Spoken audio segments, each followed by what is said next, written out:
a left to each of these. So let's figure out which one is which. So we know that this is our left leg.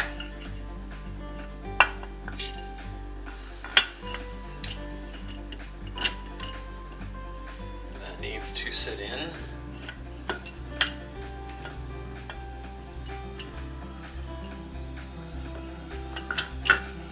Let's take that bolt off so it makes it a little easier.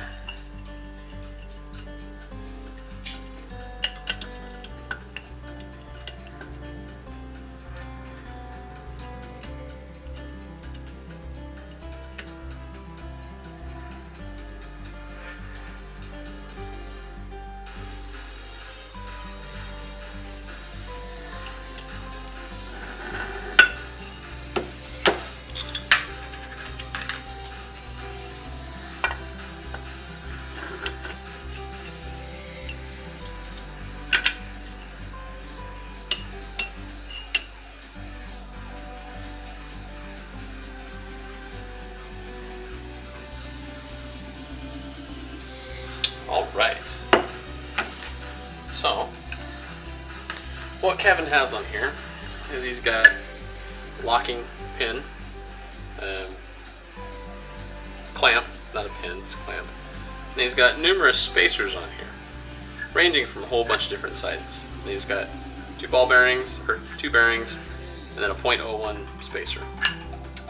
So what we need to do is we need to pop clamp on.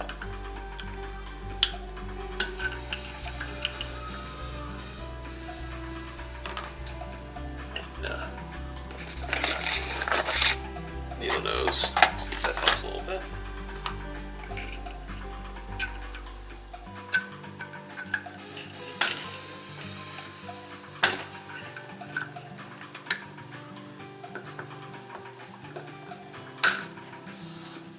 Now, Kevin said these might have been challenging. Boy, he was not kidding. So this is a... see if we can figure a smart way to get these off.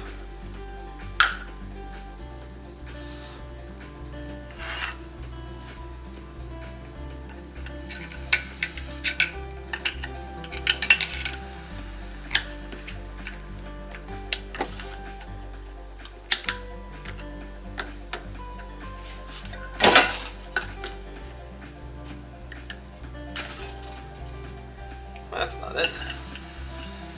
Definitely not smart.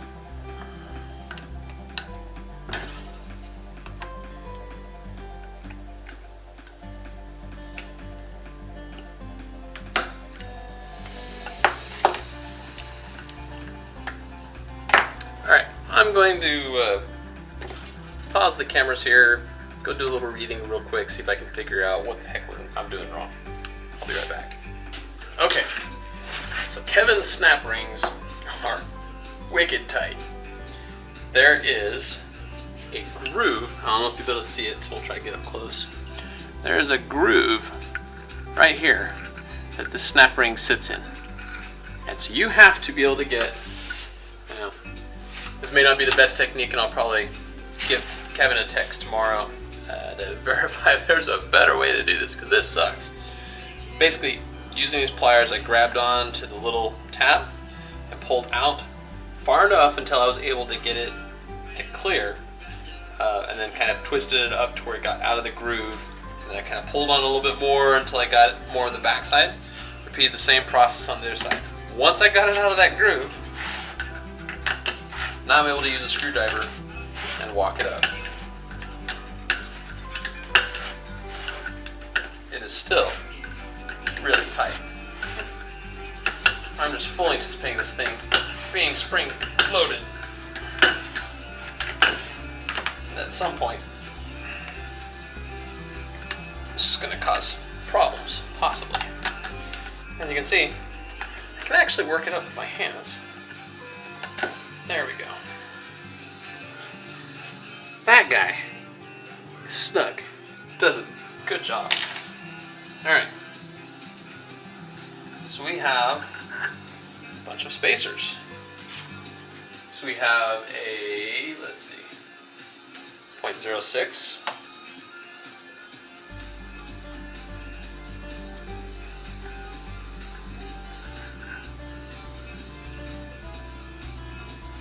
.03,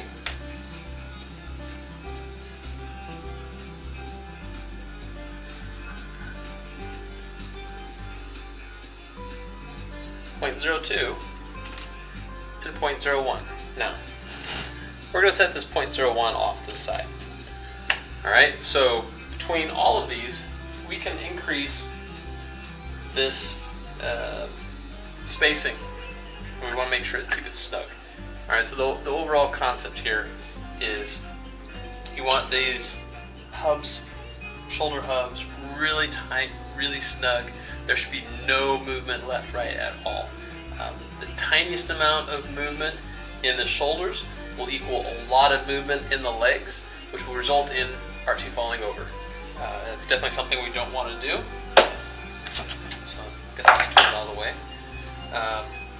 So being able to increment this 0.01 through each of these different sizes for a range of 0.12 should give us really snug. Now, Kevin and I texted a little bit earlier trying to work through, what is the best way to do this. I didn't think this was going to be a challenge. I'll definitely ask him if there's a smarter, probably a tool. You just probably goes right in here and you squeeze out and it opens the damn thing. It'd be Kevin to have a cool tool like that some of us don't, so we'll figure that out. But anyway, Kevin recommends this 0.01 we hold in reserve. Now, what can happen once we get the droid up on its legs, up on its hinges, and then all the pivot points are moving and everything, there is a very, very small possibility that this thing could start to get a tiny little wiggle. 0.01 should be all that we need to add. That's how tight the tolerance is. Now, the goal is we're going to try to get all three of these, if possible, into here behind this system. And if we can do that, then we can ensure this is really tight. Now, so we're going to take off the first bearing that lets us. And there's probably another trick going on here.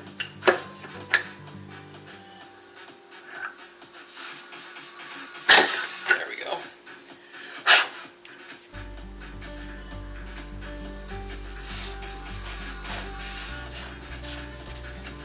You know what? We're just going to get a clean cloth for all of this because my OCD is getting the better of me. Don't want any debris getting on these bearings. They're supposed to move smoothly after all. Clip 6 and 1. Bearing 1. Now we're just going to kind of demonstrate. There's another bearing. There's another 0.01 disc. Now, this is not something that you need to pull out and put off your pile. This is important because the next thing you have is this metal ring down here, the steel plate, or correction, aluminum plate. So this 0.01 spacer sitting down there provides enough lift off of this bearing that it doesn't grind on this. It's just a personal preference that Kevin has. And in his stuff that he provides, he highly recommends it. It's just enough. Alright, so let's take off our nut washer. Not the spacer. We need that. Oh, while I'm thinking of it, there is something that you do need to be aware of. So the flat edge of this nut needs to be facing towards the center of this ring. So when I tightened it, I actually went past that point. So I just, while the camera was off and I was doing a quick little reading, just twisted it back just a hair, just to get it lined up. Why? It helps with the hub clearance. Alright, so our spacer's on.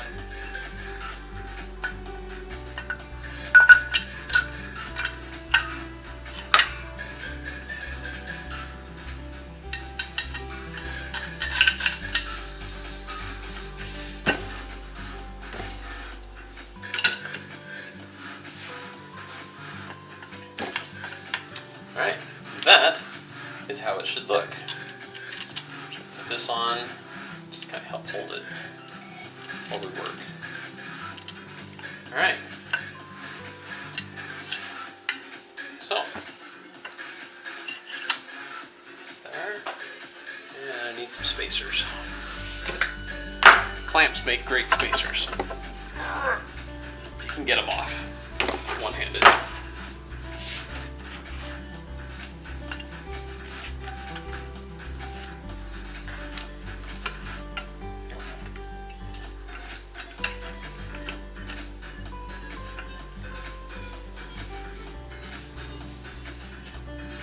Now, let's see. That's what I thought. So next is our bearing.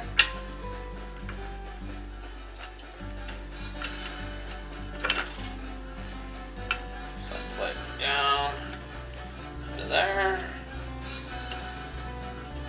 So now we'll go.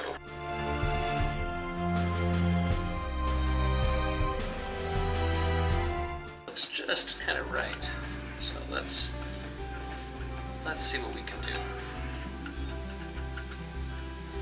So we're gonna play with this. Oh geez, fun tool. This clip. Bless you, Kevin.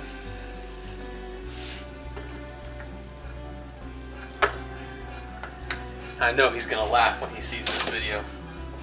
He's gonna be like, well, you know, if you just had this little tool, it'd be so easy.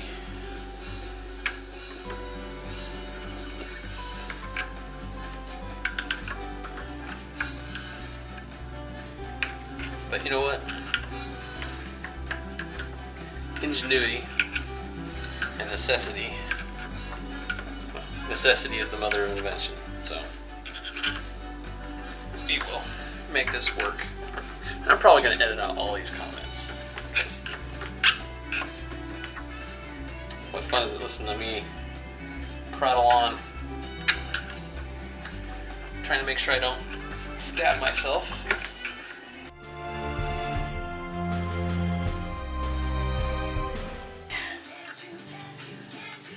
Workout. Alright, so we're going to pause there while I let my arm cramping. Here's our 6 and our 01. Now, as hard as this is getting on there, imagine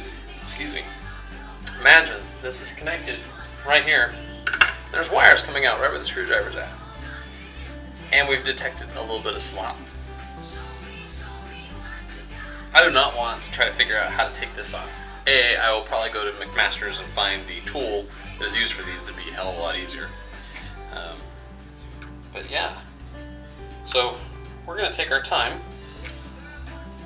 You know what? We may just rubber malletize this just a little bit.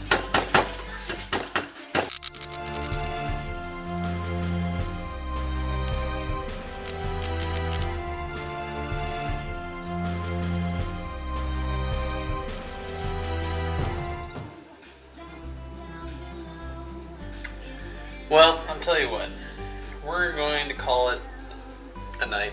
It's midnight here in the Empire, and I need to think about this clip before we get it all snapped in here. Kind of need to think on it. So I think I'm going to sleep on this, and we'll come back. I'll let you know if I figure out what I'm going to do. Right now I'm trying to decide between keeping that .03 and possibly a .01. Because it's just, man, it's doggone close. Probably maybe half a millimeter.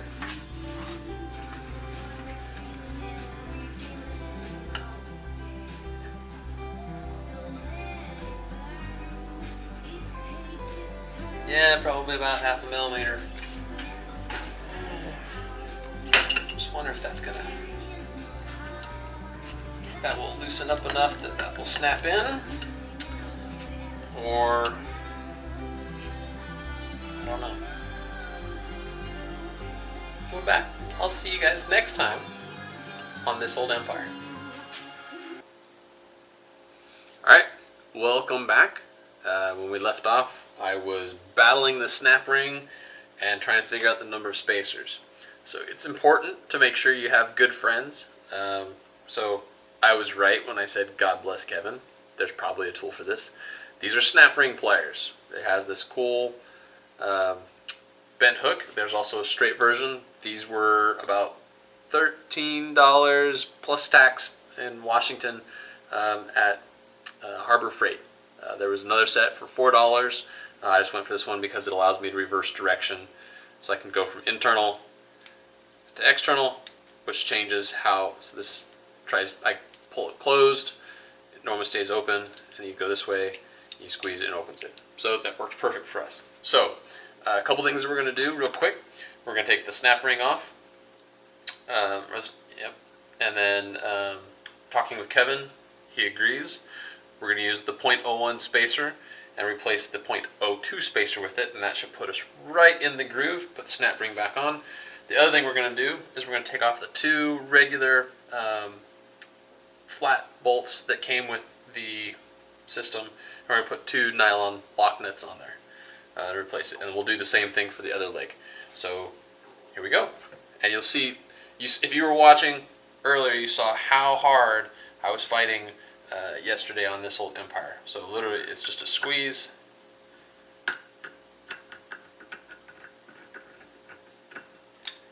and there. If you were watching earlier, you saw me beating it with this, and a screwdriver, and a hammer, well, rubber mallet, just desperate to get into it, and it was not playing nice at all. So we are going to move these so I know my sequence. There's my 3.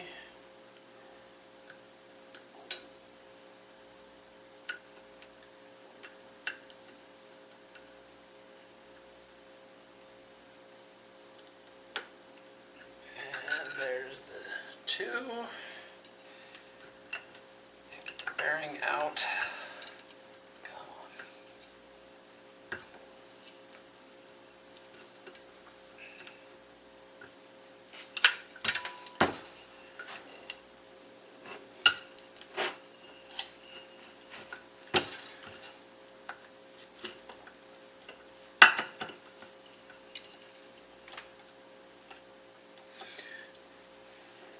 Of course, nothing is ever easy.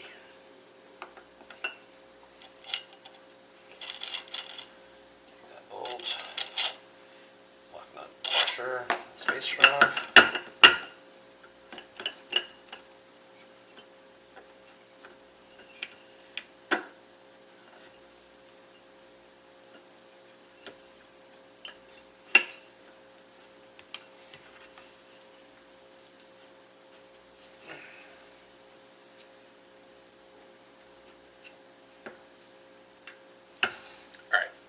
I'm going to do this off camera, and I'll be right back. Alright, so we're back. The solution was primitive, yet simplistic. Rubber mallet on the large opening, dropped it right through, pulled out the bearing. I think there's just a little bit of aluminum in there.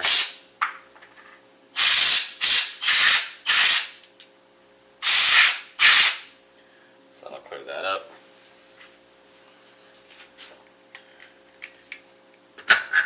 Get this one off.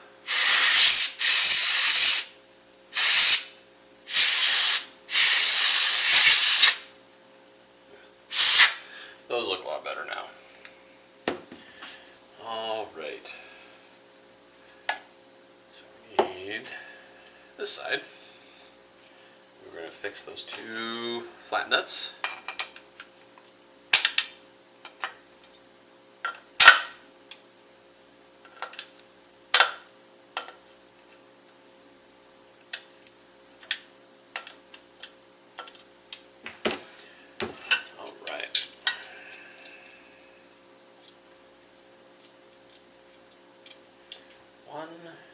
replace with the nylon, or just throw it on the floor. You know, because that's where all good tools and components go. Sarcasm.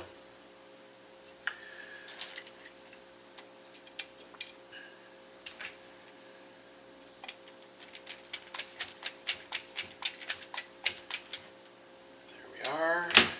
Take this other one off. And as a reminder how easy these screws are. So that was the other thing I talked to Kevin about. I let him know that I had to run these on the drill press to just widen up the channels a little bit, and he absolutely expected that. So when he does these, he puts them in about 90% of the way in the screw hole. So for the size of the thread that you're going in there, you have the choice whether you want to run a tap through there and thread it.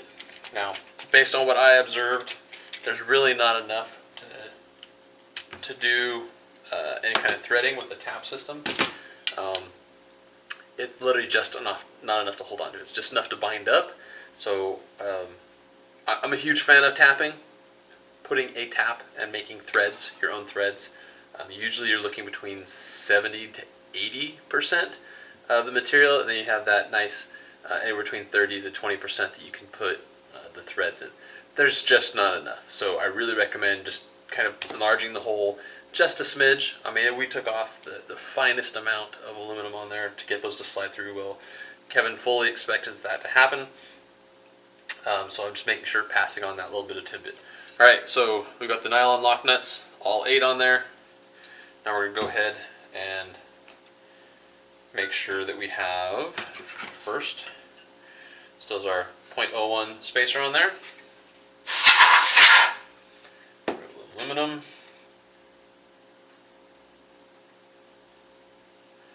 And we put our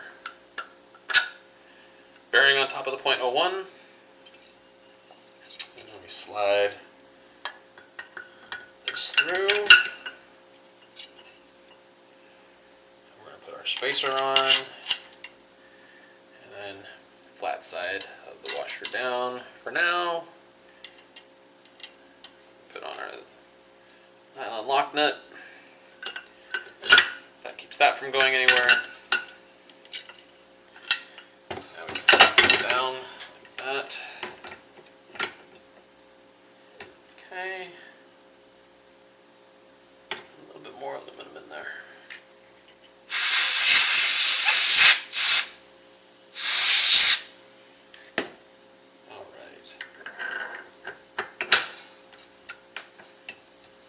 That's in the hole. So 0.01, 0.02, 0.03, 0.6.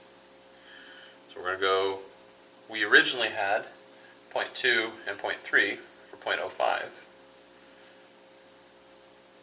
Sorry, 0.02, 0.03. So we're going to replace the 0.02, 0.01. So we're going to drop that one on. We're going to put our 0.03. Like such, and we're going to put our clamp on there.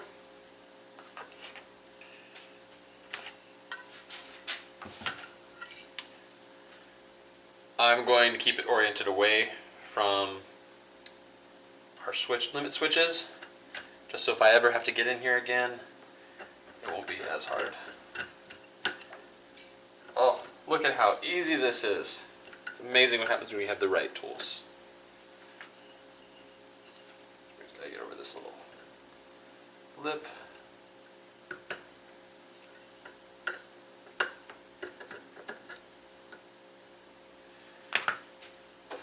Just gonna get this guy down.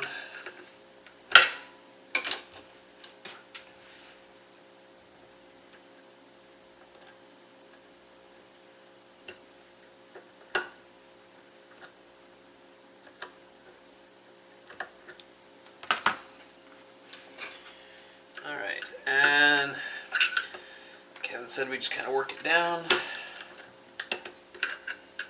There we go. There we go.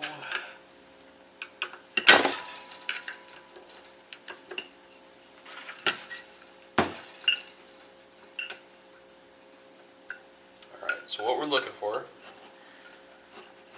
is to get this to slide into that hole with the clip.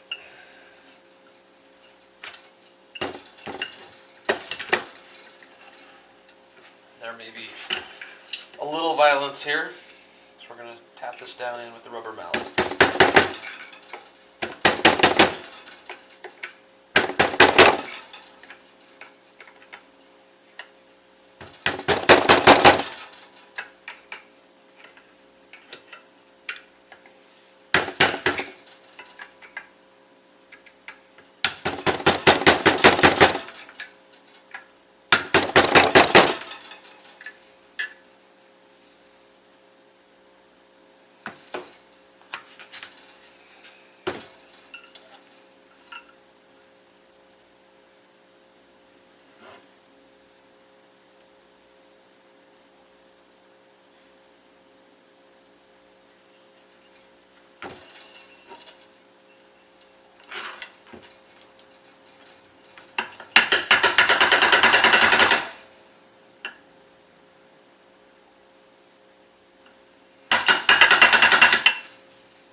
Alright, so what I'm doing is I'm literally just trying to work these pins for this clip, make sure it gets seated down into the indent, and it is looking like it is going in there. It is a very tight fit.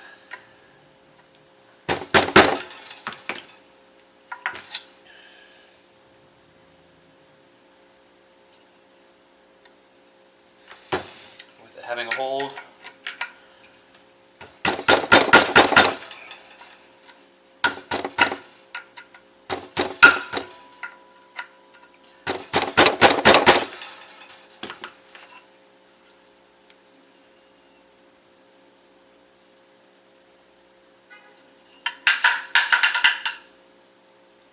alright, so the good news is that C-clamp is on there and it's in the groove. So 0.04 shims is what worked for me. Each of you may be slightly different tolerances depending how everything fits together. So that's really cool. Glad that worked out.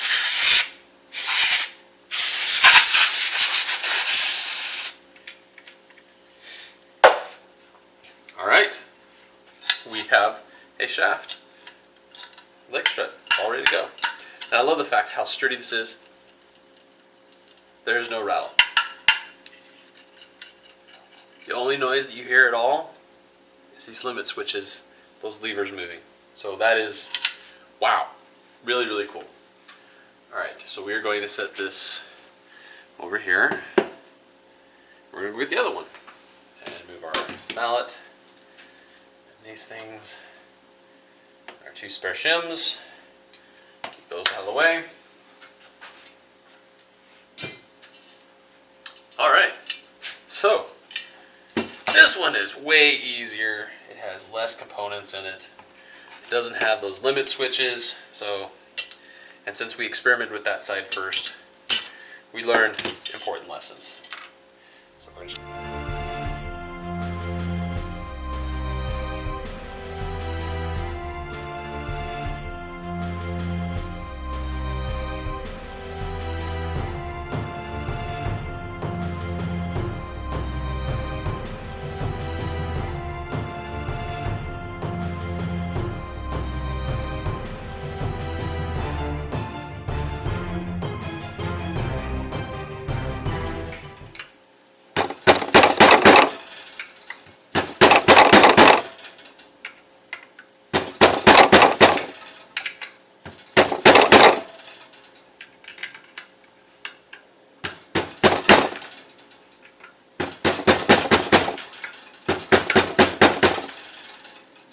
that really went in there.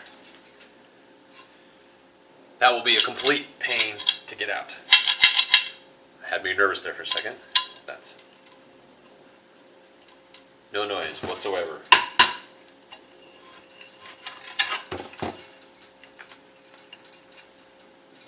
no play whatsoever.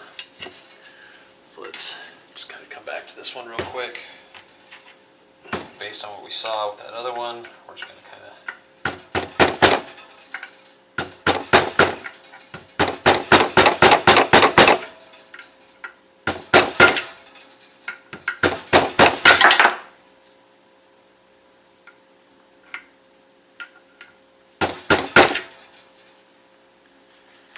there we go.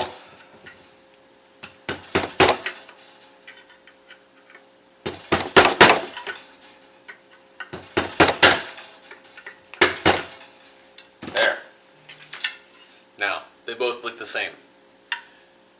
All right.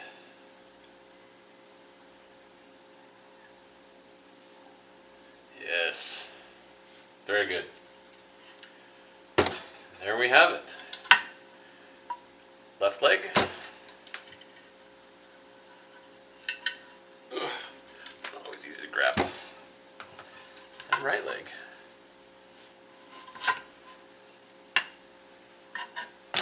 Two-leg mode. And three-leg mode. Buttons front. All right. Cooking with fire now. So there we go. And look how easy it is when you have the right tool to do the right job. So thank you for the recommendation, Kevin. I now have a new tool to add to my toolkit. I will hopefully not have to use it very often. But hey, if these ever do loosen up, I do have this tool, so I should be able to get back into it. So absolutely thank you. Amazing. Now, with that being said, these spare shims we do not want to get rid of. Not at all. So the likelihood of us needing these 0.06 shims, very unlikely. However, if through time, as the 232 mechanism is used and the droid drives around, that these start to get a tiny bit of wobble in them, that means that that spacer will need to take off the C-clip, take off our two shims, probably want to take off the 0.01 shim, put on 0.02 shim, and the 0.03, go back to our 0.05 total, as opposed to our correction, yeah, our 0.05 versus our 0.04, which we are right now. So 0.04, if we add this on, take off the swap the 0.01, we're back at 0.05. So this would allow us to fix that if it develops any slop. However, based on how it is not moving at all, and there is zero play, I mean, I'm a strong guy and I can't move that at all, not forward and backwards. Side to side, absolutely, it's happy to go back and forth. That's because there's awesome bearings in there. So, with that, I think we're good to go. And the next step will be, oh, excuse me, will be to check our placement on the side, and then we will get back, and we should start prepping the bottom plate, because we got to make sure that the bottom area is large enough to accept the 232, or sorry, the 323, your choice. I prefer the 323 assembly. And then we need to come back to our legs. We need to clean up these edges right here. And then we still have, in the horseshoe, we need to do an enlarged opening right here, because this bolt, that hole that I keep talking about needing to do the enlarged opening, is for this bolt. Gotta be able to get a way to get to it. So if you think about it, sometimes not easy. Run out of places to do things. Alright, so this is a bad example. It's the wrong leg. That's the right leg. Alright, let me get this so I don't drop either one. Like that. Alright. So in two-leg mode, with this position this way, you have a cross formation.